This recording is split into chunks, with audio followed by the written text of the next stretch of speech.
صلاح الدین ایوبی نے سیف الدین کے سالار مظفر الدین کا حملہ جس طرح پسپا اور اس کی فوج کو جس طرح تہس نہس کیا تھا وہ آپ کو ہم پچھلی قسط میں بتا چکے ہیں۔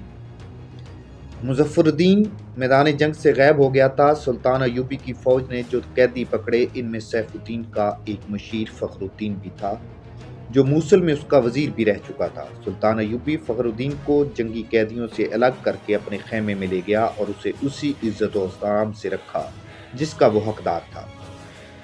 مال غنیمت تقسیم کر کے سلطان ایوبی نے پہلا فیصلہ یہ کیا کہ پیش قدمی یعنی بھاگتے دشمن کا تعاقب نہیں کیا جائے گا۔ بعض مورخین نے سلطان ایوبی کے اس فیصلے کو اس کی جنگی لغزش کہا، لیکن تاریخ اسلام کا یہ مجاہد بہت دور کی سوچا کرتا تھا۔ یہ صحیح ہے کہ وہ دشمن کی فوج کا تعاقب کرتا تو اس کی فوج کو وہ ہمیشہ کے لیے ختم کر دیتا اور اس کا نتیجہ یہ ہوتا کہ سلطان ایوبی کے مسلمان دشمن اس کے قدموں میں گر پڑتے۔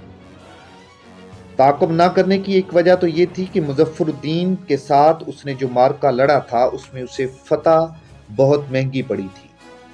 اس کی فوج کا جانی نقصان بہت ہوا، زخمیوں کی تعداد زیادہ تھی، اس لیے وہ پیش قدمی کے قابل نہیں تھا۔ اگر وہ پیش قدمی کرنے کا فیصلہ کرتا تو وہ اپنے محفوظہ کو استعمال کر سکتا تھا، لیکن اس نے ایسا فیصلہ نہ کیا جس کی وجہ یہ تھی کہ وہ نہیں چاہتا تھا کہ مسلمان کے ہاتھوں مسلمان کا اور زیادہ خون بہے۔ وہ اپنی قوم کو مزید خون ریزی سے بچانا چاہتا تھا۔ سلطان ایوبی اس جگہ کھڑا تھا جہاں سیف الدین کی ذاتی خیمہ گاہ تھی۔ اس میں سے جو کچھ برآمد ہوا وہ آپ کو بتا چکے۔ سیف الدین کا اپنا خیمہ بجائے خود بہت قیمتی تھا، ریشمی کپڑوں کا محل تھا، قناتیں اور شامیانے ریشمی تھے، پردے ریشمی تھے، اس کے اندر کھڑے ہو کر شیش محل کا گماں ہوتا تھا۔ سیف الدین کا ایک بھتیجا عز الدین فرخ شاہ سلطان ایوبی کی فوج میں سالار۔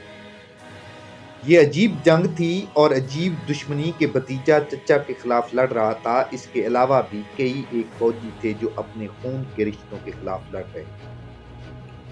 سلطان ایوبی نے سیف الدین کی یہ خیمہ گاہ دیکھی تو اس نے اس کے بھتیجے عز الدین کو بلایا اور مسکرا کر کہا، اپنے چچا کی جائیداد کے وارث تم ہو، میں اس کا خیمہ تمہیں پیش کرتا ہوں، یہ سمیٹ لو۔ سلطان نے مسکرا کر اسے خیمہ پیش کیا تھا، مگر عز الدین کے آنسو نکل آئے۔ قاضی بہاؤالدین شداد نے اپنی یادداشتوں میں اس واقعے کا ذکر جذباتی انداز میں کیا ہے۔ اس کے مطابق سلطان ایوبی نے عز الدین کی آنکھوں میں آنسو دیکھ کر کہا، عز الدین تمہارے جذبات کو میں اچھی طرح سمجھتا ہوں، لیکن قرآن کا حکم مانو، اگر میرا بیٹا شرک کا اور جہاد کے راستے میں فسق و فجور کا مرتکب ہوگا تو میری تلوار اس کا سر قلم کرنے سے گریز نہیں کرے گی۔ تم اپنے شکست خوردہ چچا کا خیمہ دیکھ کر آنکھوں میں آنسو لے آئے ہو، میں اپنے شکست خوردہ بیٹے کا کٹا ہوا سر دیکھ کر بھی آنسو نہیں بہاؤں گا۔ سلطان ایوبی نے اس مقام سے ذرا آگے جا کر لمبے عرصے کے لیے پڑاؤ ڈال دیا۔ یہ پہاڑی علاقہ تھا، اس کا نام کوہ سلطان مشہور ہو گیا۔ تاریخ میں بھی کوہ سلطان آیا ہے، وہاں سے حلب 15 میل دور تھا۔ حلب کے متعلق پہلے بتایا جا چکا ہے۔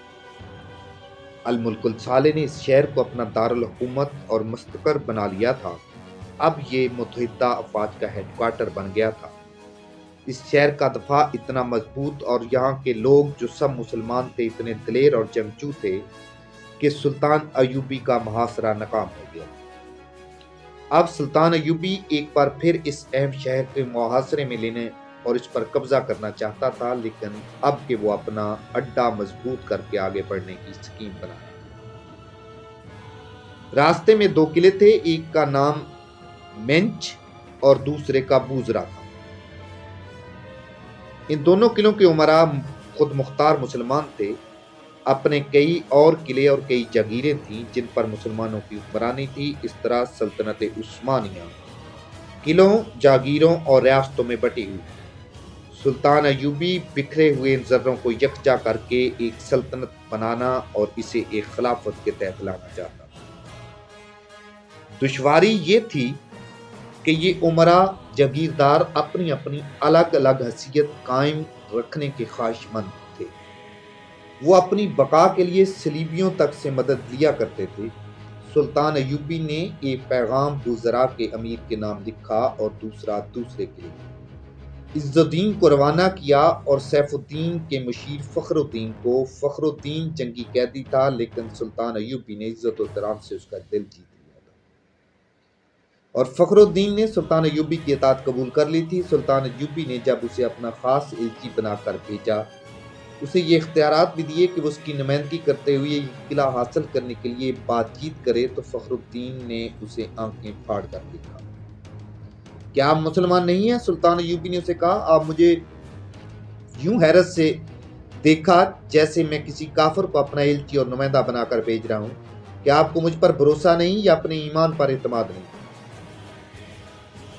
میں وہ قلعہ لینا چاہتا ہوں۔ آپ اس کے امیر کو میرا پیغام پہنچا دیں، اسے قائل کریں کہ خون خرابے کے بغیر قلعہ دے دے اور اپنی فوج ہماری فوج میں شامل کر دیں۔